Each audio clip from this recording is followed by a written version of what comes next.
Shinji hadn't eaten in 2 days. The hollow ache in her stomach had become familiar. What was truly unbearable was the cold wind seeping into her bones as she curled up at night outside the convenience store. October had already turned cold. She wore only a thin hoodie and faded jeans. Her backpack held everything she owned. A few changes of clothes, a dead phone, an ID card. Her stepmother hadn't let her take anything else. Your father's dead. This family has nothing to do with you. She'd thrown Shinji's bag out the door. Before slamming it shut, she added, You're not even my child. I've raised you all these years. That's more than enough. Shinji didn't argue. She picked up her bag and left. She had nowhere to go. Her father's meager savings were all in her stepmother's hands. She couldn't even afford a single night in a motel. She wandered the streets for 2 days, sitting in KFC for warmth during the day and huddling under lit eaves at night. But on the third evening, hunger became unbearable. She crawled out from under an overpass on the west side of the city and walked aimlessly. The city lights flickered on one by one. Behind every lit window were hot meals and people waiting to come home. She had none of that. She turned into a quiet alley. High walls on both sides blocked the noise of the main road. At the end of the alley was a black iron gate, half hidden behind climbing vines. She didn't actually know what lay beyond it, but her legs couldn't go any further. She sat down against the wall and rested for a while. The gnawing hunger made her eyes sting. Then she smelled it drifting through the iron gate. The aroma of food. Maybe stew, maybe stir-fry. That rich, steaming scent was carried on the cool autumn night air straight into her nostrils, and her stomach clenched. She stood up, her fingers curling around the cold iron bars. The gate was unlocked. She pushed it open, her legs trembling as she walked along the flagstone path through a well-tended courtyard toward the brightly lit villa. The motion sensor light by the porch came on, casting warm light around her. She reached out and pressed the doorbell. No one answered. She pressed it again. Still nothing. Light glowed through the crack in the door. Someone was inside. She hesitated a long time, then gently pushed the door open. It too was unlocked. The living room was large, but furnished minimally, cool and restrained. Her eyes immediately fell on the figure at the dining table. A man sat there, a few dishes laid out before him. He held chopsticks, but wasn't eating. The scene was nothing like what she'd imagined as a warm home. His back was to her. He sat very straight. She could see his broad shoulders and slightly lowered head. His entire presence was cold as a frozen lake. She swallowed, her voice dry and rough as it squeezed out. Sir, can I eat your leftovers? His chopsticks stopped midair. He set them down and turned. The moment Shinji saw his face, her breath caught. He was handsome, but not in a gentle way. Sharp, defined features, high brow, thin, pressed lips, dark, deep-set eyes that held something like years of unshed snow. He looked older than her, in his mid-30s, with a few strands of white at his temples. He sat like a blade still in its sheath. Then his expression changed. That cold, distant face, at the moment it met hers, seemed to split open. His pupils contracted sharply. His fingers gripped the edge of the table, knuckles white. He stared at her for a very long time, long enough for Shinji to start regretting she'd knocked. You. His voice was hoarse, like sandpaper on rusted iron. What's your name? Shinji. She shrank back. Ji as in gardenia. He stared at her a few more seconds, his Adam's apple bobbing. Then he stood. Only then did she realize he was taller than she'd thought, broad-shouldered, long-legged, and even in a casual gray sweater, he radiated an almost suffocating pressure. When he stepped toward her, she instinctively retreated, her back hitting the doorframe. Come in, he said, stepping aside. There's noodles in the kitchen. Shinji didn't know why this stranger let her in, but she was too hungry to question it. She followed him into the kitchen. He opened the fridge, pulling out greens, a tomato, and an egg. He moved efficiently, boiling water, dropping in noodles, chopping vegetables. Standing at the stove with his back to her, his shoulders and jawline were tight, like a string pulled to its limit. The noodles were ready, served in a white porcelain bowl, with a poached egg, thin tomato slices, and bright green vegetables, steam rising with a fragrant aroma. Shinji sat at the table, looking at that bowl, and her eyes suddenly went wet. She picked up her chopsticks and ate ravenously, not even stopping when the hot noodles scalded her tongue. What she didn't know was that Huatingxian stood leaning against the kitchen doorframe, arms crossed, watching the girl with a face identical to his late wife's eat a bowl of hot noodles, carefully, desperately. Her eating was nothing like Songwon's. Songwon had always eaten elegantly but deliberately, twirling her noodles 3 times before taking a bite. This girl was so hungry she couldn't afford dignity, nearly choking but unwilling to stop. But that face, the forehead, eyes, that nose, the curve of her lips, was identical to the woman he'd lost 3 years ago. Hua Tingshin's fingers slowly tightened on his arms. He'd thought he'd cleared every trace of her from every corner over the past 3 years. Moved it replaced the furniture that locked all photos in the bottom drawer of his study. He'd thought he could manage. But that face had appeared at his door, dirty and starving, calling him uncle in a soft, hoarse voice. Song-won had never called him uncle. She was 2 years younger, she'd called him Hua Tingshin, full named, with complete authority. Hua Tingshin closed his eyes. When he opened them, Shenji had already finished the noodles and looked up at him, an empty bowl in her hands, lips stained with broth. Her expression anxious and uneasy. Sir, I'll wash the bowl. He walked over, took it from her, set it down, and looked at her. She shrank back at his gaze, her chin tucked, her fawn-like eyes blinking warily. Are you full? He asked. She nodded. Still have energy. She nodded again. He reached into his pocket and handed her a spare phone. Guest room upstairs. Shower. Sleep. We'll talk tomorrow. As he pressed the phone into her hand, his fingertips brushed her knuckles. His fingers were cold. Hers were colder. Like ice. He glanced at her frozen red knuckles, said nothing. And turned back to his study. The door closed behind him. He leaned against the edge of his desk, staring at his hand. The trace of warmth from touching her lingered. Too similar. Even her hands were about the same size. But these hands were rougher than Songwon's, with dirt beneath the nails and dark red marks from frostbite at the knuckles. Hua Tingshin opened his drawer and pulled out a dark picture frame from the very bottom. The woman in the photo stood in a sunflower field in a white dress, looking back at him with a smile, curved brows, shallow dimples. He set the frame on the desk and looked at it for a long time, and then put it back in the drawer. From the living room came the faint sound of water and footsteps. Shenji was looking for the bathroom. Hua Tingshin listened to those sounds from his study and suddenly felt that this empty house, after 3 years, finally had a trace of human presence. He walked to the door and opened it a crack. Shenji had found the guest bathroom. Before going in, she looked around, her gaze falling on the empty bowl on the dining table. She picked it up and quietly took it to the kitchen, washed it, dried it, and put it back on the drying rack.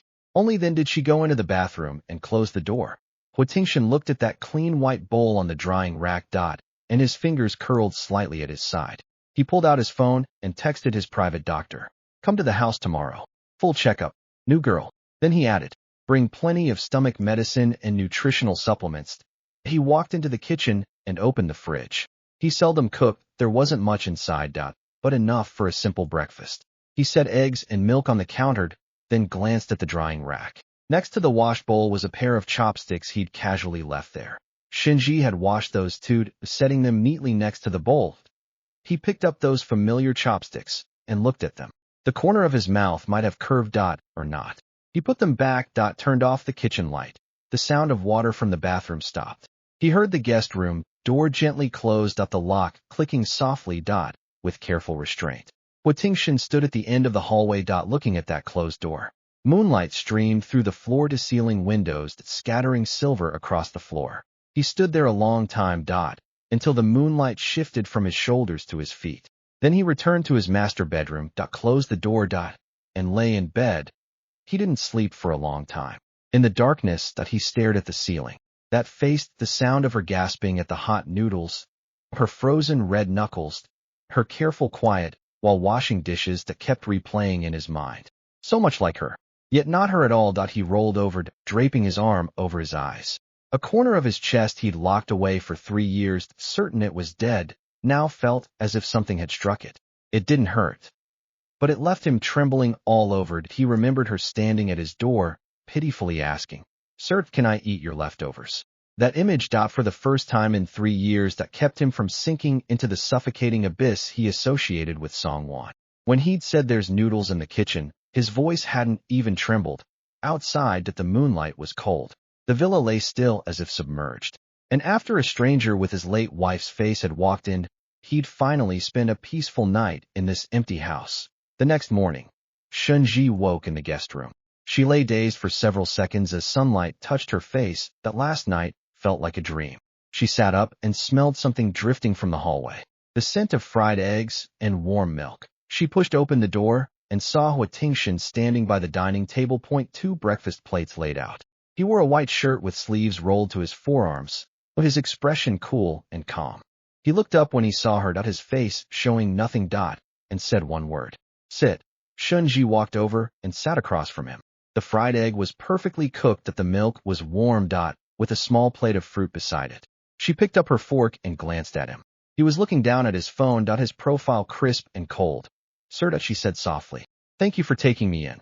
Hua Tingshan didn't look up, just gave a low A moment later, he added. Don't call me sir. Shinji blinked. Then what should I call you, He set his phone face down on the table and looked up at her. Morning light fell into his eyes, warming that frozen lake with a trace of something she couldn't read. Hua Tingshan, he said. Hua Tingshan didn't explain why he let her stay. He only said, the guest room is yours. He gave her a key, left an envelope of cash on the coffee table, and added, eat whatever's in the fridge. If you don't want to go out, the housekeeper can bring groceries. I'll have my assistant handle the school arrangements. Shinji held the warm milk, still in a daze. She nodded automatically, questions swirling in her mind, but she didn't dare ask any of them. She was too afraid. Afraid that one extra question, one more request, would get her thrown out. People who've suffered know how to read a room and when to stop. She embodied that principle to the extreme. Hua Tingshan said nothing more. He left after breakfast. When the front door closed, Shunji stood in the spacious living room and looked around. A 3-story villa, minimalist furniture, everything meticulously neat, as careful and restrained as its owner. She walked back to the table, cleared her dishes, washed them, put them away, and wiped the counter, making sure she'd left no trace. In the morning, she tentatively opened the fridge to make herself a simple lunch, and froze. It was far more stock than she'd expected. Vegetables, fruit, eggs, milk, meat, and even pre-cut ginger and garlic in containers. As if someone had prepared everything for her to cook. What she didn't know was that Hua Tingshan had spent 20 minutes on the phone with the housekeeper before leaving that morning. His instructions: buy what girls her age like to eat. Soft fruit, her teeth might be sensitive. Whole milk, she's too thin. Pre-cut the meat so she can cook it easily. The housekeeper was speechless until Hua Tingshan said, just do it. Shinji took a tomato, some greens, and an egg from the fridge and made herself a simple noodle soup. As she sat at the table eating, she noticed a picture frame in the living room corner, on the TV stand. She hesitated, then walked over to look. It was a couple's photo. The man, sharp and tall, was Hua Tingshan, younger by a few years. The woman looked to be in her 20s, with a gentle smile, curved brows, a pointed chin, and shallow dimples at the corners of her mouth. Shinji stared at that face for several seconds. The sense of familiarity was strange, like looking into a mirror. She glanced down at her own hands, then back at the photo.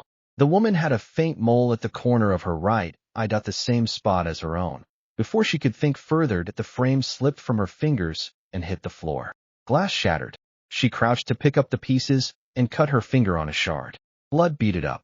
She scrambled for a tissue, bumping her knee against the coffee table as she stood, knocking over the bowl of leftover porridge she'd just taken from the fridge. It shattered, warm rice soup and broken porcelain spreading across the floor. Shinji stared at the mess, her eyes suddenly stinging.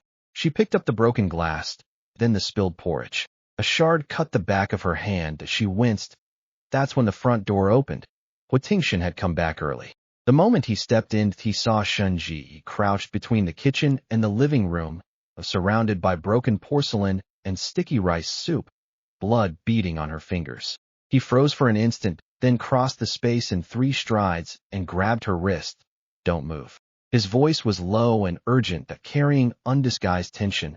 She was jerked upright, nearly stepping on the shards. His grip was strong, his fingers white against her wrist.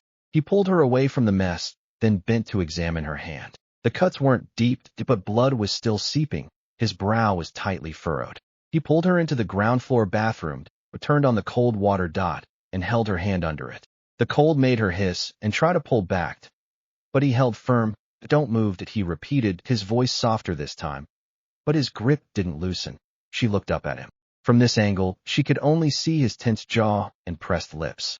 He stared down at her wound, his brow deeply creased. His hand was large enough to wrap fully around her wrist, his palm up beneath the cool water. It was warmer than the tap. After about 2 minutes, he turned off the water, opened the medicine cabinet, and pulled out iodine, cotton swabs, bandages, gauze. His actions were practiced, but clumsy, he got the order of disinfection and bandaging wrong twice. But his expression was utterly serious, as if handling delicate machinery. After the bandage was on, he wrapped it in gauze, a little too thick. Her finger looked like a tiny cotton ball. Sir, she whispered, "You don't need to go this far. It's just a scratch." He looked up at her. The address made his eyes darken for a moment. But he didn't correct her. He just held her bandaged finger in his palm for a moment, checking that it wasn't bleeding anymore. And then let go. "Don't pick up broken glass yourself next time," he said, turning to put the medicine kit back. "Call me." She followed him out and watched him get a broom and dustpan to clean up the mess. His movements were clean and efficient, nothing like what you'd expect from a wealthy man. She hovered uselessly, he pinned her in place with one glance. "You sit." She sat on the couch, watching him crouch and sweep up the shards, then wipe up the soup with a damp cloth. His back was broad and quiet. Everything he did carried a steady, unspoken warmth. After cleaning up, he hung the rag, wiped his hands on the apron, and sat across from her. They were separated by the coffee table. For a few seconds, neither spoke. "I've made the school arrangements," he said, his tone back to its usual cool distance. "Starting Monday, senior year, transfer. I've contacted the best high school nearby." Shinji froze. Being taken in had already felt surreal. That he'd arranged school for her too was beyond comprehension. "Sir, I can't afford." "Don't worry about it," he said, looking at her. "Your job right now is to finish high school. Next year is the college entrance exam. Tell me where you want to apply." His certainty was so absolute that all her refusals seemed weak. She clutched her gauze-wrapped finger, head down. "Sir, why are you so good to me? We only met last night." Hua Tingxian was quiet for a long time, so long she thought he wouldn't answer. When he did, his voice was lower than before. "You don't need to know why," he said. "Just know you won't go hungry again." When he said "go hungry," his voice paused, almost imperceptibly. She couldn't hear it, but when she looked up, his eyes were on her bandaged finger, and in them was something deep, like dark currents beneath a frozen lake. That night, Hua Tingxian cooked 3 dishes and a soup, stir-fried vegetables, braised ribs, tomato egg drop soup. Shinji helped, handing him garlic, bringing plates, setting the table. Standing side by side in the kitchen, neither spoke, but the quiet coordination filled the room with a lived-in warmth, a tea dinner. Shinji took a bite of the ribs, sweet and salty, perfectly tender. She glanced up at him. He was drinking soup, his profile quiet and cold. But the ribs he'd made were the best she'd ever eaten. "Sir," she finally said, "your cooking reminds me of my mom's." His chopsticks paused. He looked at his bowl, not at her. "Your mother. She died." Shinji said it lightly, chewing the ribs. 2 years ago, from illness. The stepmother turned bad after that. She kicked me out a few days ago." Hua Tingxian put down his chopsticks and looked at her. The warm light from the dining lamp fell on her face. When she said "died," her expression didn't change, like it was just another ordinary thing. As if she'd long since learned to compress all her pain into the mundane. She had a bit of rib sauce on her lip, eating with her head down, impossible to look away from. "Shinji." He said her full name for the first time. She looked up. Mouth still full of rice. "This is your home, now," he said. Then he picked up his bowl and continued eating, offering no further explanation. Shinji's chewing slowed. She swallowed, looked at the remaining ribs in her bowl, and her eyes suddenly burned. She blinked hard, forcing it back, then shoved a big mouthful of rice in. Later, when she went to the kitchen to wash dishes, she saw a sticky note on the fridge door in Hua Tingxian's sharp handwriting. "Everything in the fridge is yours. When it's gone, buy more. Don't be polite." Below the note was a bank card with a written password. 6 zeros. Shinji stood in front of the fridge, holding the note and the card. She couldn't hold it and her tears fell one after another onto the fridge door. She wiped them with her hand harder and harder until the corner of the bandage curled up. But they kept coming. From the kitchen door came footsteps. Hua Tingxian stood behind her. He didn't approach or speak, just waited a few steps away. She rubbed her face and turned red-eyed. He held her gaze for a second. Then he reached past her into the fridge, took out a bottle of water, and opened it. "When you're done crying, drink your milk." He took a sip and walked away. She watched his figure disappear down the hall, then looked again at the fully stocked fridge, the bank card, the note. At last, her lips curled up. She carefully folded the note and tucked it into her hoodie pocket. That night that she lay in bed under the warm, fluffy duvet. Moonlight filtered through the blinds. She turned over, smelling the soft lavender scent on the pillow that the housekeeper must have changed the sheets. She pulled the covers to her nose and breathed in the warmth of this house, thinking about the cold-faced man who'd made her noodles run cold water over her cut, bandaged her finger, and said, "This is your home now." She didn't know why she was being treated this way. But in that moment she stopped wanting to ask. To be taken in, that was enough. To be so carefully, properly held under one roof, that was enough. Before she closed her eyes, she thought. Tomorrow, she'd get up early. She'd wash the rug under the broken glass, wipe the dishes on the rack again, water the near-wilted potted plants in the yard. She wanted to make this house feel like a home, because he'd said it was hers. Shinji secretly got a job. She couldn't bring herself to freeload. She hadn't touched the bank card he'd given her. She looked up part-time jobs nearby and settled on the 24-hour convenience store at the corner. Night shifts, paid daily. She'd work after study hall until 1 a.m., then get up for school at 6 a.m. 4 hours of sleep. Tiring, but she could save her own money. That felt right. She hid it from Hua Tingshin. She was always home later and up earlier, careful to be gone when he was around. She managed it for nearly 2 weeks without him noticing that she secretly relaxed, thinking her undercover operation was going perfectly, but she'd overestimated her ability to function on no sleep. Friday came up. She'd worked 4 night shifts in a row. During the last class of the day, she fell asleep on her desk. Her desk mate woke her after the bell had already rung. Rubbing her eyes, she packed up and walked out. Her head a fog. At the school gate, a gust of wind hit her. She shivered. She'd forgotten her jacket. But she still had work. Hugging her hoodie, she walked to the convenience store. After the shift changed, she stood behind the register. The evening was slow. She leaned on the counter, dozing off, jolted awake each time a customer said hello. After 10, the flow thinned. She leaned against a shelf, eyelids fighting to stay open. Hua Tingshin appeared at the door around 11. At the bell, she looked up, the welcome died on her lips. He stood in the doorway in a dark gray coat, his dark eyes fixed on her. The store's warm light caught his tense jaw and faintly furrowed brow. His presence seemed to drop the temperature in the store. Her exhaustion vanished instantly. She pulled her hands back from the register, shrinking like a kid caught in the act. "Sir, what are you doing here?" He didn't answer. He walked over. Footsteps loud on the tile floor. Each one made her flinch. He stopped at the counter. Looking down at her. Red-rimmed eyes. Pale lips. The hollow look of sleep deprivation. "What time is it?" His voice was low. Each word wrapped in ice. 11:15. "Who asked that?" "What time did you start?" She swallowed. 6. "What did you eat for dinner?" She opened her mouth. No answer. That small silence made his brow sink lower. He reached over the counter, pulled her hand, still gripping the scanner, toward him, and pressed his fingers to her pulse. Her heartbeat, thin and weak from lack of sleep and food, fluttered under his touch like a dying bird. He released her, turned to the night manager, and said, "She's done. I'll cover her pay." The manager recognized him, nodding hastily. Shinji panicked. She came around the counter and grabbed his coat sleeve. "Sir, I didn't say I was quitting." He turned, those dark eyes carrying something she couldn't read beneath the surface. His jaw was tight, his lips a thin line. He took her little fingers, one by one, peeled them off his sleeve, then reversed his grip and wrapped his hand around her wrist, pulling her away from the counter. "You think I need that money?" He looked down at her, voice low and rough. She tried to pull her wrist back. "I don't want to live off you for nothing. I can't always rely on you." He held her gaze for a few seconds, then let go. She thought he'd let her stay, until he bent down, slipped one arm under her knees and the other around her back, and lifted her clean off the ground, a bridal carry. She gasped, instinctively looping her arms around his neck.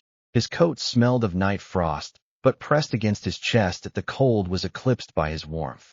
She buried her face in his shoulder, catching his familiar cedar scent. "Hua Tingshin," she whispered, muffled against his collar. "Put me down. I can walk." Quiet, he carried her out of the store, across the street, to his black sedan. She pressed her face deeper, unable to bear the curious stares of passers-by. He set her in the passenger seat and reached across to buckle her seatbelt, his fingers brushing her waist, making her flinch. The car was silent, only the warm air from the vents. She curled in her seat, sneaking glances at him. Streetlights passed, his profile alternating light and shadowed, his jaw on knife's edge. Sir, she broke the silence. Are you mad that he didn't answer? I just wanted to save some money. I can't keep spending yours, Shinji. He cut her off, stopping at a red light. He turned to her, the look in his eyes made her heart flinch. Why did you hide it from me? She bit her lip, silent. Afraid I'd say no? He asked. She nodded, he turned back. The light changed, the car moved. A long moment passed. Then he spoke, his voice lower than before, like it was forced from deep in his chest. You're not her. You don't have to repay anything for her. She blinked. What if I said that this is your home? Living here doesn't mean you owe me. Stay because you're Shinji. When he said because you're Shinji, something in his voice was a certainty he'd clearly thought through many times. She leaned back in her seat, watching the streetlights slide past. The big question surfaced again, why her? Why her? A complete stranger picked up off the street. But she didn't ask. She just reached over and gently tugged his coat sleeve. Sir, she said, I won't work nights anymore. Don't be mad that he gave a low mm. A beat later he added, no nights. If you want to work during the day, we'll find something suitable. Her lips curved up. Got it the village. She'd just unbuckled her seatbelt when he spoke again. Shinji. She turned, there's soup for you in the fridge. Drink some before you sleep. He didn't look at her, his profile clear in the dim light. From now on, read the note, I leave you every day when you get home. No eating random outside stuff. She blinked. There's a note. Yeah. What does it say? Go see for yourself. She jumped out and ran to the front door. The porch light was on. The living room was warm and soft. In the kitchen, she lifted the lid of the insulated clay pot on the stove. Corn and pork rib soup. Fragrant. The steam rising. Oil glistening. Next to it, a note in his sharp handwriting. Drink the soup. There's fruit in the fridge. Tomorrow's the weekend. Don't get up early. Leave the dishes. I'll wash them tomorrow. Huatingshin. Shinji stood in the kitchen, holding the bowl of soup, staring at that note. The warmth steamed her face and moistened her eyes. She took a careful sip, sweet corn and savory ribs, scalding her tongue, but she couldn't stop. How could this man be so cold during the day yet leave her a warm pot of soup at night? His anger at finding her at work had melted into something soft, waiting for her to come home. She drank the soup, washed the bowl, and set it on the rack. There she noticed a new set of dishes, small floral prints, clearly chosen for someone her age. Next to them, a pair of pink chopsticks placed in the most convenient spot. She hung the dish towel back on the hook and looked down the hall toward the study, warm light glowing under the door. Soft paper rustling inside. She walked over, stood outside a moment, raised her hand to knock, then lowered it. Finally, she leaned close to the door and whispered, Sir, the soup was delicious. Good night. The rustling stopped for a moment. Then from behind the door came a faint low mm. Smiling, she went to her room. She tucked herself into bed and found a tissue under her pillow someone had written on it. Keep the covers on. Don't catch cold. She gripped that tissue, rolled over, and laughed into her pillow. Outside, the moon was bright. The clay pot on the stove cooled in the dark. But the whole house was filled with a peace she'd never known. That man in his own way was telling her. This was home. She didn't need to run. She didn't need to hide. She didn't need to work night shifts at a convenience store for that pitiful money. If she was hungry, he'd find her. If she came home late, there'd be hot soup. If she said it was delicious, pink dishes would appear on the rack tomorrow.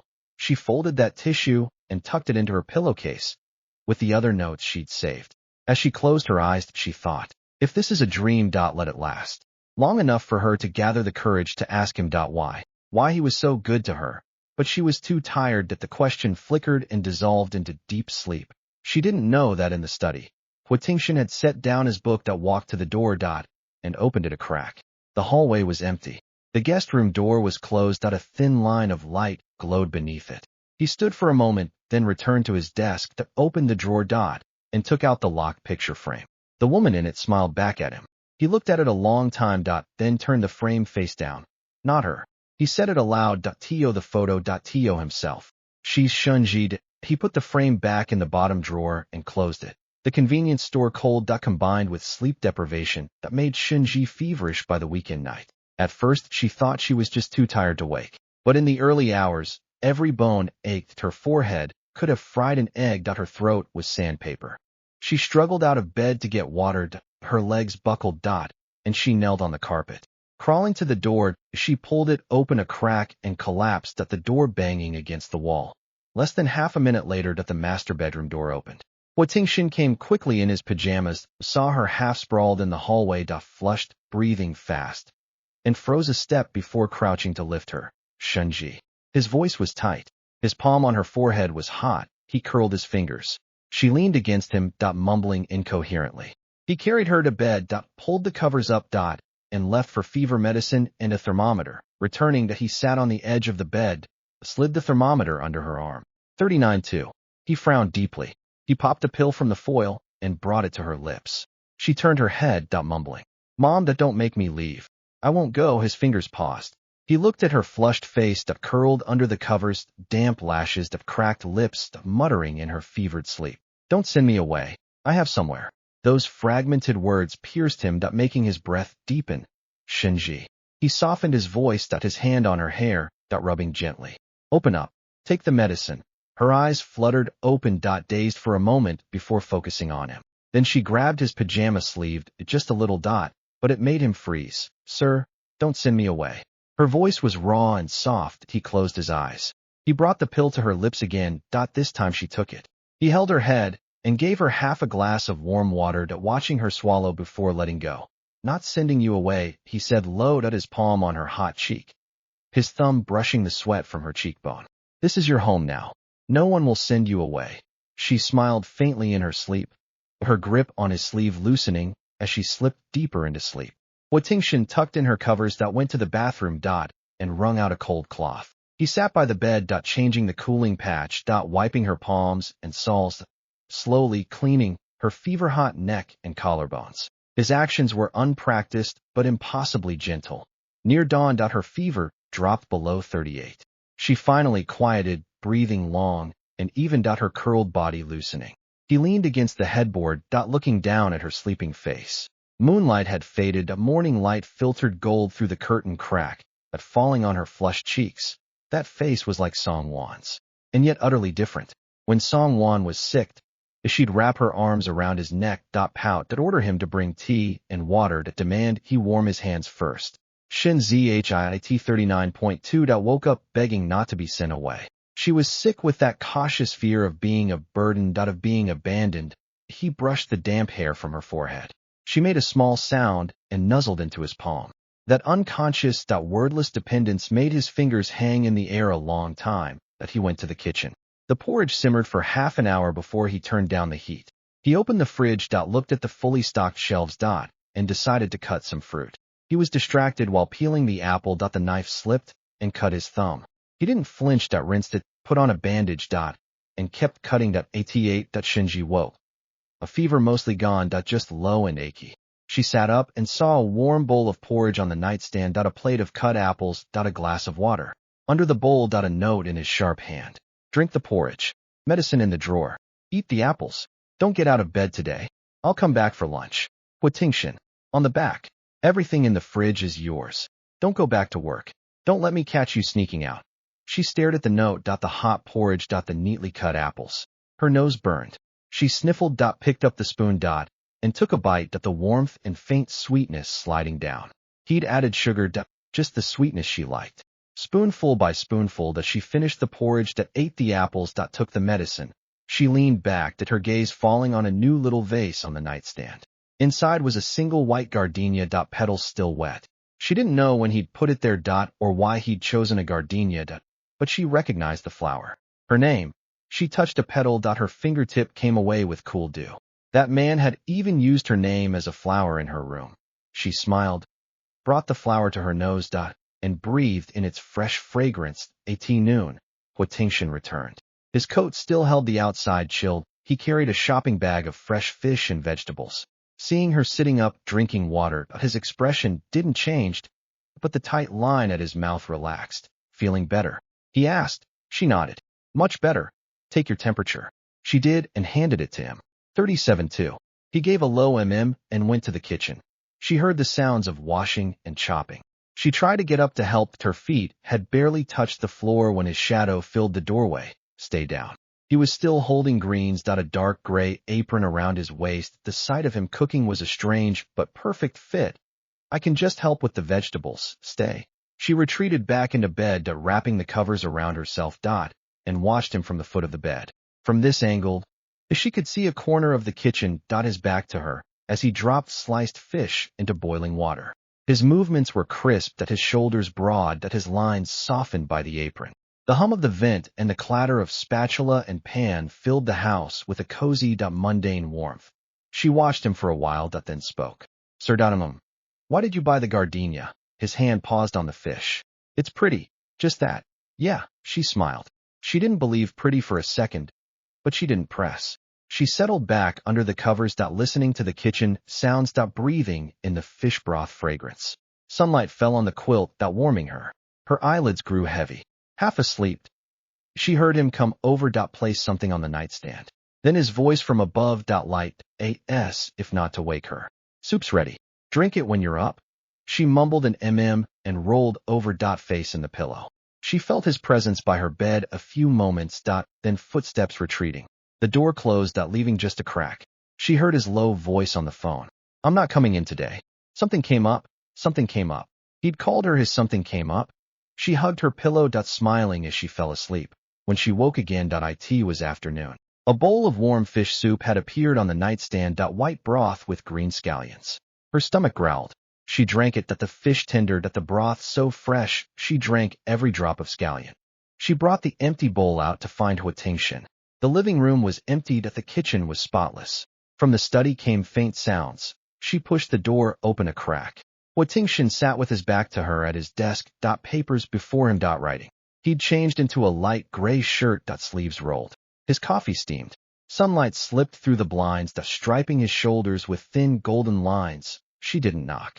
She leaned against the doorframe, bowl in hand, watching his back. That cold, quiet man who'd driven late at night to find her, made her noodles, bandaged her finger, made soup, bought flowers.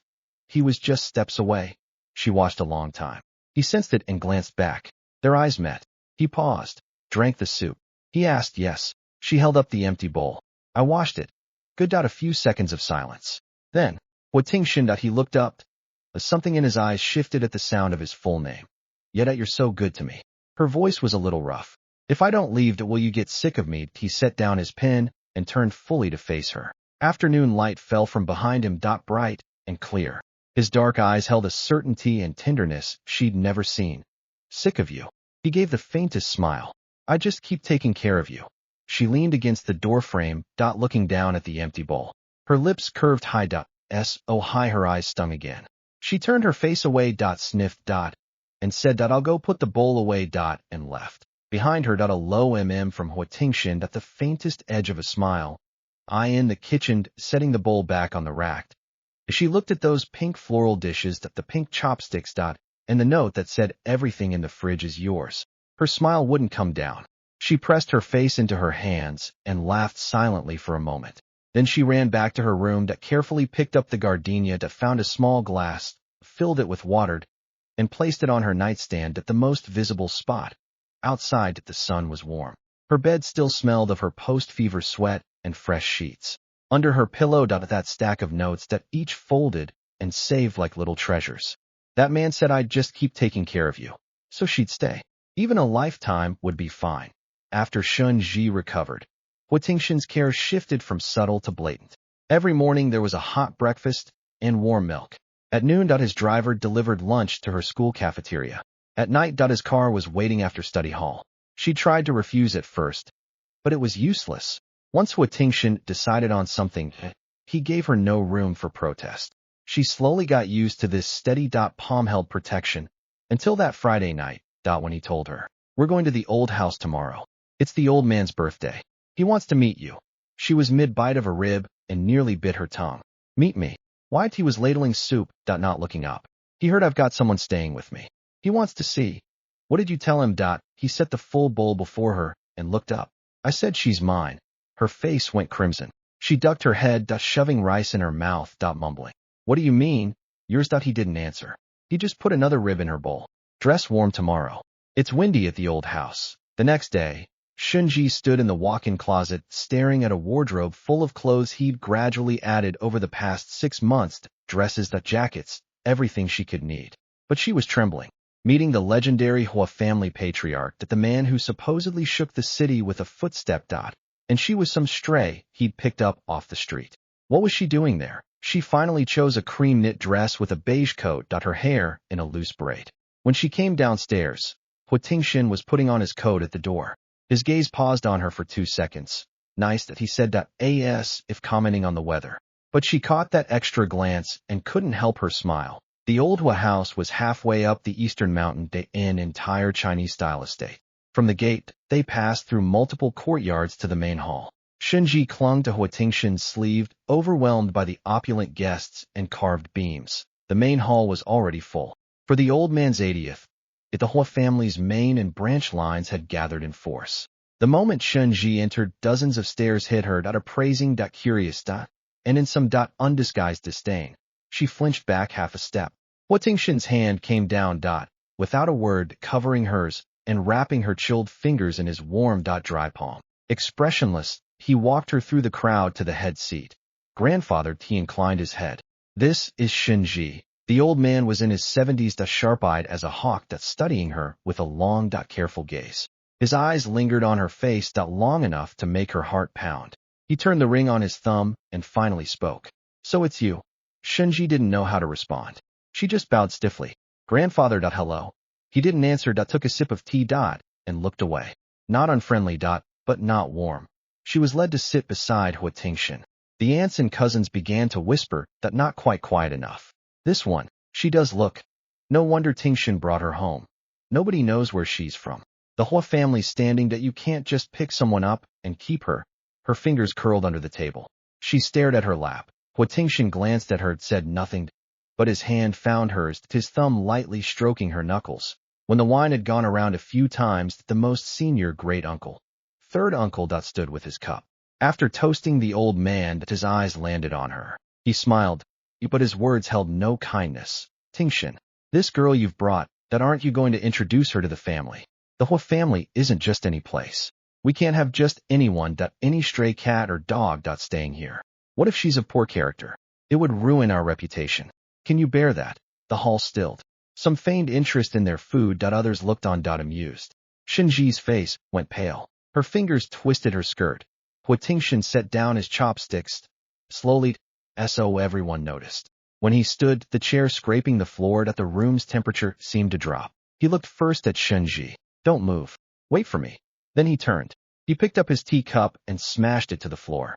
The sharp crack silenced the room. Third uncle froze, his cup hand stopping midair. Hua Tingxin's face was calmed, but his voice was ice. Third uncle, Shenji is my guest, I know her background well. You needn't concern yourself. If you say she'll ruin our reputation, then let me be clear. Anyone who has a problem with her has a problem with me. Say it to my face. Third uncle's face shifted, but Hua Tingxin continued. She came today out of respect. If you feel our family's standing is too high for a stray cat, then from now on, at any Hua family event, I'll stay away. He turned, took Shenji's hand, and pulled her to her feet. Grandfather, my apologies. We'll leave first. The hall was silent. The old man's teacup trembled, spilling drops on the table. He watched his grandson walk out, hand in hand with that strange girl, and said nothing. Shenji was pulled through courtyard after courtyard and nearly running to keep up. The wind cut through the covered walkway. He drew her closer, his coat brushing her skirt. His grip on her hand was firm. Outside the gate, the night wind hit. Her nose was cold. He stopped, turned, and looked down at her. His coat flapped in the wind, but his eyes were steady on her flushed face, scared. He asked. She shook her head, eyes a little red, but smiling. No. You breaking that cup was so cool, a smile flickered across his lips, gone in the dark. He brushed the windblown hair from her face, naturally, like he'd done it 1,000 times. If anyone talks like that again, don't take it, he said, his hand dropping. You're with me. You don't have to swallow any rudeness. She stared at him a few seconds. His eyes held mountain moonlight. She stood on her toes and kissed the corner of his mouth, brief as a feather on water. He froze, looking down at her, pupils wide. She stepped back, face burning, but her eyes still bright. What are you doing? His voice dropped. You were so cool just now, I couldn't help it, she said, cheeks scarlet. He looked at her a long moment, long enough for her to regret the impulse. Then he reached out, cupped the back of her head, pulled her back, and kissed her. This kiss was nothing like his calm, restrained demeanor. It was the breaking of something long suppressed. His fingers threaded into her hair, his other arm wrapped around her waist, pulling her close. His lips covered hers, deep and thorough. She stiffened a moment, then gripped his coat and answered his kiss. The mountain wind passed between them, the faint sound of the banquet drifted from the old house. But the kiss consumed everything. When he pulled back, his forehead rested against hers, breathing heavy. She opened her eyes, damp and smiling.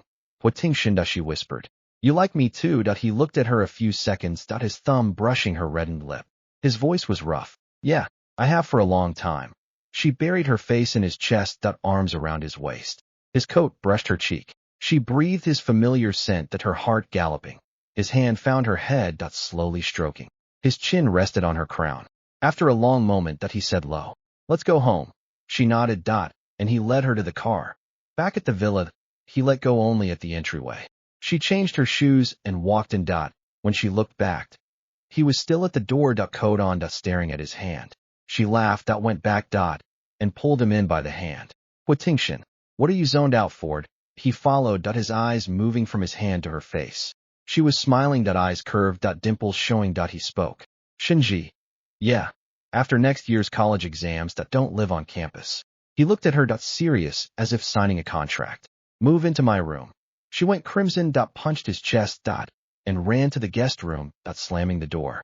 But against the door, touching her lips and her burning face, as she laughed like a fool, in the living room, he watched that closed door, his lips curving slowly, clearly. He walked into the kitchen to warm her some milk, and found a note on the carton, in her crooked hand. "Sir, thank you for breaking that cup today. From now on, I'll protect you too. He held that note a long time, then folded it carefully and put it in his pajama pocket. He drank the cold milk from the fridge, but his heart was hot. After the old house visit, the veil between them was gone. Before, calling him sir had felt safe, the warmth hidden under the guise of elder caring for child. But after that kiss, calling him sir felt almost mischievous. And his expression, when she said it, had grown complicated. He no longer corrected her, but his eyes always paused on her lips. She was blissfully bubbly inside, but kept her cool on the surface. After all, she was a high school senior. Huitingxin's expectations for her studies were suffocating. Homework first, everything else after, weekend tutoring. He'd frown over her math papers more intimidatingly than her homeroom teacher. Life went on, sweet and busy. Until that Friday. She was walking out with her desk mate when a classmate called her. Zhou Yu, her seatmate behind her, tall, thin, dimpled. He often lent her notes. She considered him a regular friend. She turned. Yet he ran up, holding a hot milk tea. "It's cold today, you just got over your cold, don't catch another. Here." She took it, surprised. "Thanks. Did you buy this, yeah?" "Just passing by." He scratched his head, ears red. "Can I walk you home?" "Which street do you live on?" She was about to say someone's picking me up when a short car horn came from across the street. She turned. The familiar black sedan was there, driver's window half down, revealing Huitingxin's sharp features. His gaze crossed the street to the milk tea, then to Zhou Yu. That look made her spine chill. My ride's here. Thanks for the tea. I'll see you tomorrow." She smiled at Zhou Yu and headed to the car, hopping into the passenger seat and setting the tea in the cup holder. "Why'd you pick me up today?" "Where's Wang?" He didn't answer. He pulled out, steering with one hand. She glanced at him, jaw tight, mouth align. That familiar look from before he'd smashed the teacup. "What's wrong?" She ventured. "Nothing. You want the tea?" No, she took a sip, sweet taro flavored, but she was more concerned about his sudden silence. They reached the villa nearly 10 minutes faster than usual. He'd passed 3 cars. Inside, he hung up his coat and walked straight to the study. She followed, not even changed out of her shoes. "Huitingxin, what happened?" "Bad day at work." He was already at his desk, opening a file.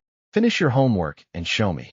She stood at the door a second, then it clicked. She walked over, behind the desk, leaned down, and rested her chin on his shoulder. "Huitingxin," she said softly. "Are you jealous?" His hand stilled on the file. "He brought you tea. He's just a classmate. My deskmate's neighbor. We only share notes. He's walking you home. He cut in, low, a tightness barely concealed. From now on, N01 walks you home." She blinked. His ear tips were already red, but he looked away, staring at the same page of the document he'd been on for minutes. Then how do I get home? I'll pick you up, you're so busy. I have time. She laughed at his red ears and tight jaw. She stood, walked around to face him, and crouched in front of him. Huitingxian, look at me. He set down the file and looked at her. The sight of her crouched at his knees made his brow twitch. Tell me, she said, poking his knee. Is it true you like me so much you can't stand someone else giving me a drink? 3 seconds of silence. Yes, she smiled, eyes crescent. Before she could stand, he grabbed her wrist and pulled her onto his lap, his arm around her waist, his other hand on her chin, tilting her face up. Shinji. His voice was low and rough. The way he looks at you, it's the same way I look at you. Her heart jumped. That was so direct that heat rushed from her neck to her hair. She looped her arms around his neck, their noses touching, breathing tangled. Then why didn't you say so? I had to guess that he didn't answer. He pulled her close and kissed her. This kiss was hungrier, possessive, jealous. His tongue swept her teeth and the roof of her mouth, his palm pressing her back to him. She softened against him, clinging to his collar, whimpering. He pulled back, lips still brushing hers, breathing deep and hot. His thumb stroked her kiss-swollen lip. No more accepting drinks from others, he said, rough. Okay, N01 walks you home. Okay. Wait at the gate for me. Okay. Each answer came obediently. Finally, he pressed his face into her neck, muffled.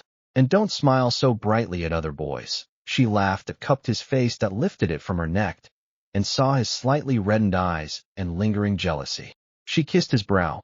Huitingxian, you're so cute when you're jealous, he frowned. No, just cute. He kissed her again, swallowing the rest of her words. That night, her homework took until 11, because he'd kissed her 3 times in the study before she'd finished. Each time a long interruption. Finally, he leaned back on the couch, holding her, his chin on her head, playing with her hair. Huitingxian, she asked. Were you ever this jealous before? His fingers paused. She knew what he was thinking, Songwon, the woman with her face. But he answered quickly. No, she looked up. His face was calm, his gaze on the dark outside. His voice was flat, as if stating something irrelevant. Wiped, he looked down, pinched her cheek. Because I've never liked anyone this much. Her eyes burned. She said nothing, just pressed back into his chest, arms tight around him. His palm cradled her head. The study was quiet, only the hum of the heat and their breathing. After a while, she mumbled. Then you can't let anyone give you things either. He looked down, smiling faintly. Who's giving me things? Those women at your office, that one sent you coffee last week. His brows rose. How do you know? Wang told me. She tilted her head. And your assistant brought you breakfast. Did you eat it? Her mock-scolding little face made his smile deepen. No. Threw it away. Really? Yes. I only eat what you make. Satisfied, she nestled back into his arms, playing with his shirt buttons. Moonlight fell on the desk, stretching their overlapping shadows long. She closed her eyes, thinking. This feeling of being so carefully held that it was like drifting for 18 years and finally finding shore. And he, looking down at her small head, slowly threading his fingers through her hair. His words had been light, but every one was true. He'd never liked anyone this much. Now he did so much that another boy giving her a drink made him physically uncomfortable. So much that another's gaze made him want to remove that person from the picture. He held her tighter. She was almost asleep, breathing long, and even her face against his chest, lips slightly parted. He looked down a long time, then lightly kissed her crown. Shinji, he said low. Grow up soon. She mumbled something in her sleep. Maybe she heard. Maybe not. He smiled, holding her without letting go. The study lamp stayed on, but they'd fallen asleep together on the couch. The next morning, Shinji woke in his arms covered with a throw blanket and his coat. He was gone. But a warm glass of milk was on the desk with a note. Drink it. I corrected your homework last night. 2 problems wrong. We'll go over them tonight. Huitingxian. Below in smaller letters. I'll pick you up after school today. No one else's drinks. She laughed over the cup's edge. Folded the note. And put it in her pocket. On her way out, she left a new note under his car keys. No breakfast from anyone else. Got it. Shinji. When she closed the villa gate, sunlight filled the yard. She looked down at the thick stack of notes in her pocket, each fold holding his awkward, blazing affection. She didn't know when it started, but Huitingxian's tenderness became well known across the city's upper circles. Her deskmate was the first to notice. She was resting her head in class when her deskmate shoved a phone in her face. Shinzi looked at is this your guy? Blurry-eyed, as she saw a photo. Hua Tingshin crouched in a sneaker store, holding 2 pairs of the same shoes in different colors that examining the soles. The cart beside him held hair ties a thermos and a box of strawberries. The caption read, "Mr. Hua is so doting. Everything in that cart is for a girl.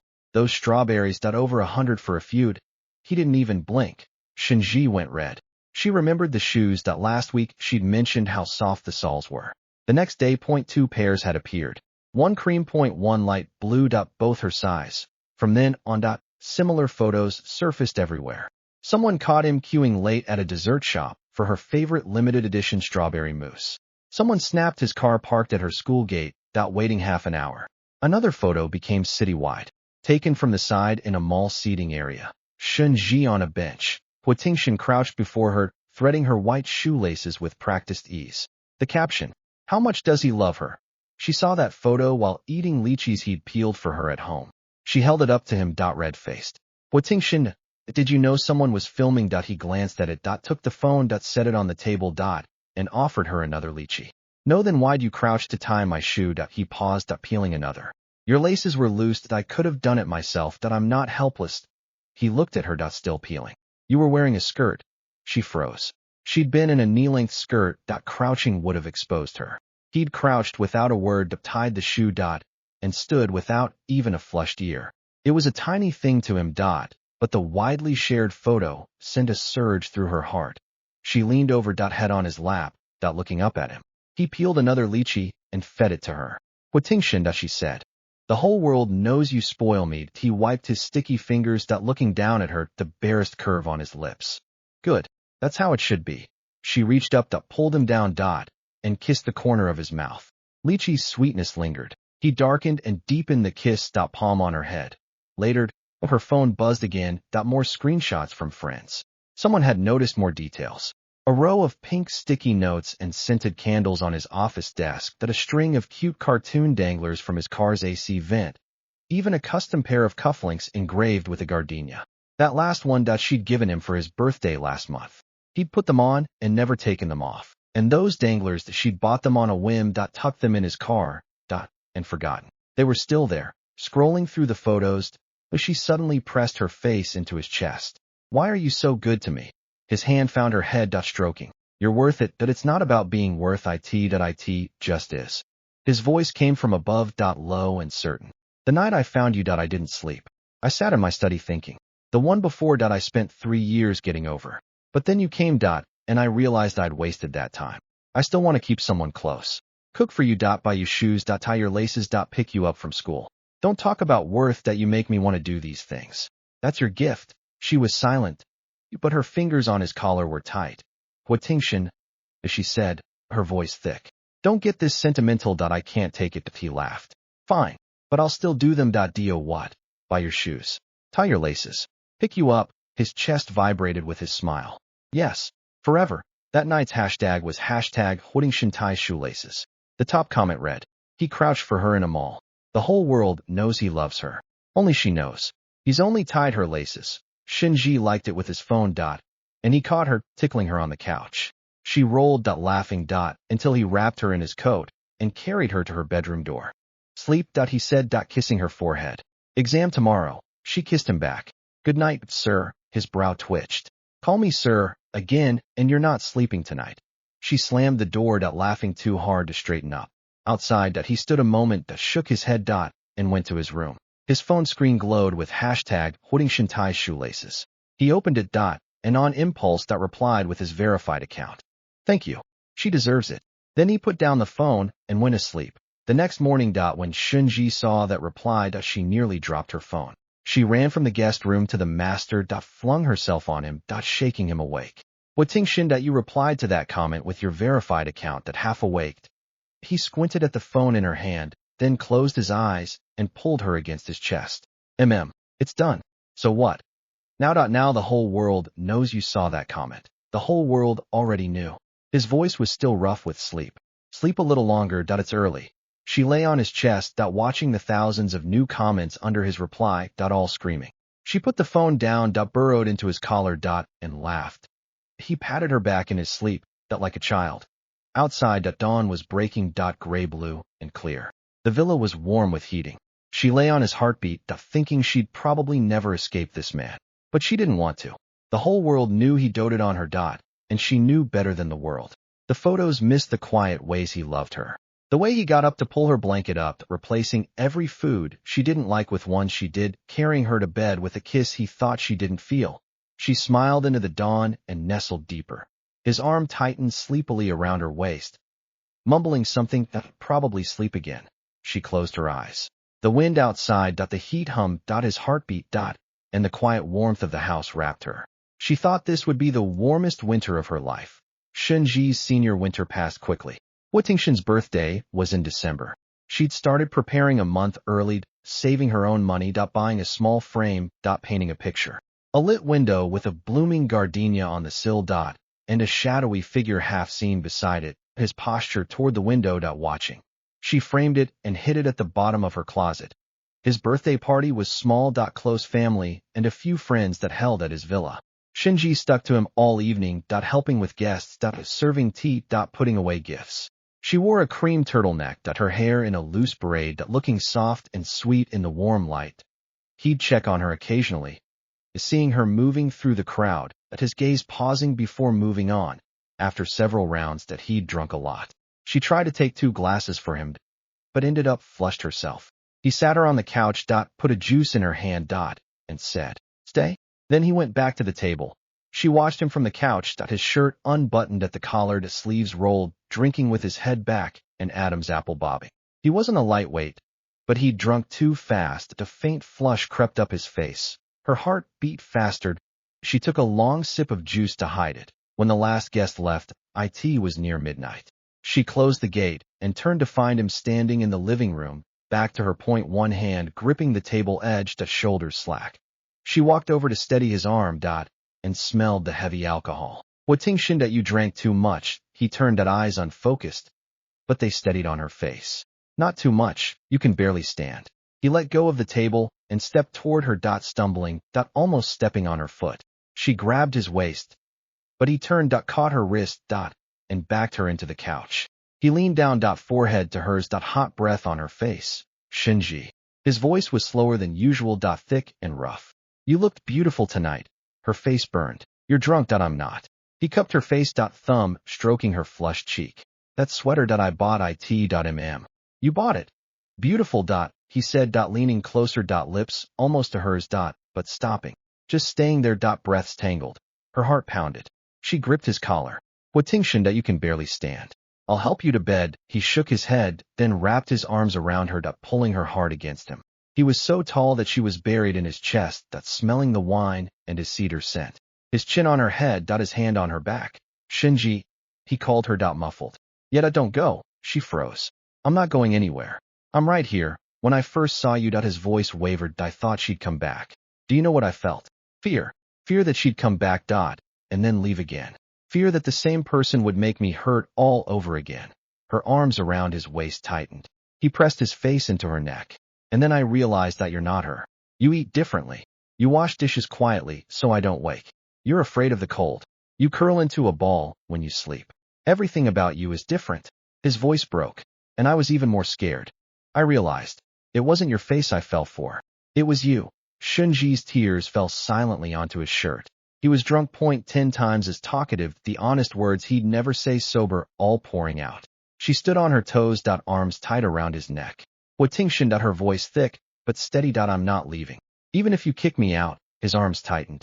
"That's it, you're all I have left." She pulled back, cupping his face. "Hua Tingshan, look at me.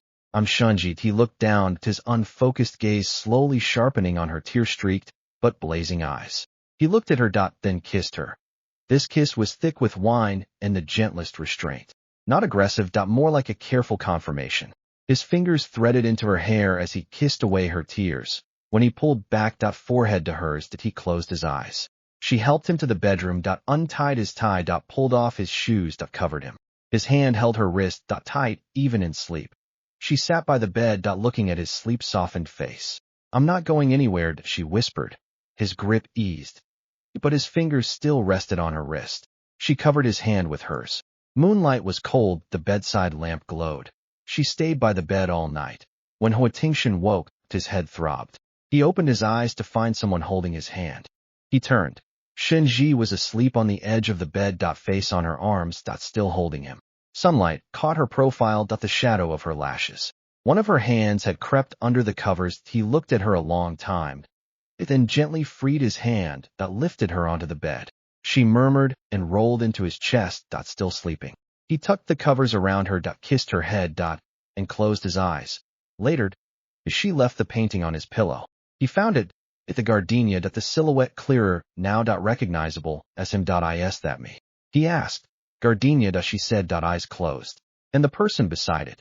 You. He smiled, set the frame carefully on the nightstand. And looked back at her. Beautiful. He said. Everything you paint is beautiful. She reached out from under the covers and poked his chin. Huatingxin, you said a lot of things last night. His ears went red. What did I say? That you love me. That you're afraid I'll leave. He was quiet a moment, then took her hand in his. Yes. So don't leave. She turned her hand over, cupped his face, and kissed his nose. I already said, I won't. Even if you try. She smiled. You're way more handsome when you're being honest and drunk. Maybe you should drink more. He pinched her nose. No more. But he was smiling. Soft. Bright. Outside. The winter sun shone. The gardenia on the sill stretched its petals. The whole house was filled with warm light. Shenji stumbled onto the secret one ordinary weekend afternoon. Huatingxin was out meeting a client.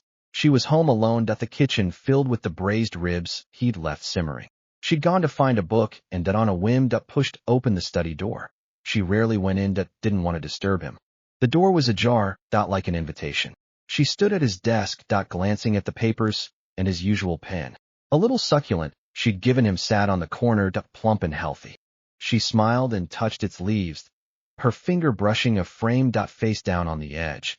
She hesitated, then turned it over. It was a photo of Huatingxin and Songwan. A woman in a white dress in a sunflower field. Looking back. Laughing. Eyes curved, just like hers.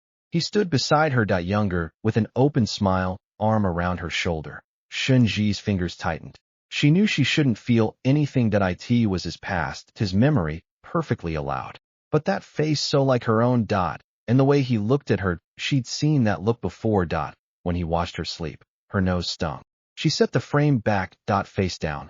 Footsteps came behind her. She turned. He stood at the door. Coat still on. Keys in hand.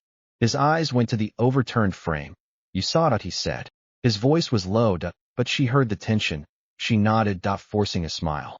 You two. Looked good together. He set his keys down and walked in. His coat brushed her knees. He stopped before her. Looking down. She avoided his eyes. Fixed on his second shirt button. I'm fine. Just looking. Shenji. She stopped. He reached past her. Picked up the frame. Looked at it. 2 seconds. Then he opened the bottom drawer and set it inside. The drawer closed. Quiet. But clear. I won't look at it again. He looked down. Hand on her head. Rubbing. I only need to see you. She looked up. Eyes reddening. You can keep it. It's your past. Shenji. He cupped her face. Meeting her eyes. I kept it because I never had time to organize it. But those things don't mean anything to me now. Do you understand? She nodded hard. Yes, I understand. He smiled. Kissed her brow. And turned to take off his coat. Soup's ready. Have a bowl. He was at the counter. Back to her. Pouring the broth. She watched him in the warm kitchen light. His white shirt soft and warm. Steam rising around him. He tasted the soup and added a bit of salt. She smiled, the sour sting dissipating like steam. I only need to see you. That was more reassuring than any explanation. She walked over, wrapped her arms around his waist, and pressed her face to his back. Huatingxin. Before that you said at first that you thought I was her. Then you realized I wasn't. When did you start seeing me as me? His movements paused. He set down the ladle and turned to face her. She didn't let go. She looked up at him. He thought for a moment, then spoke. His voice gentler. The second morning. You were crouched in the yard watering those nearly dead potted plants. A long time, very slowly. Wiping every leaf. I watched from the window and thought she wouldn't do that. She wouldn't try to revive a dying plant. She blinked. That's all. That. And more. His thumb brushed her damp eye. You wash dishes with the water low so you don't wake me. You tiptoe to the bathroom at night. You say, please don't send me away in your sleep. All of it. You. Not her. You're no one's replacement. You've lived harder than she ever did. And you're still quieter. Her eyes went wet again, but this time she laughed, swatting his chest.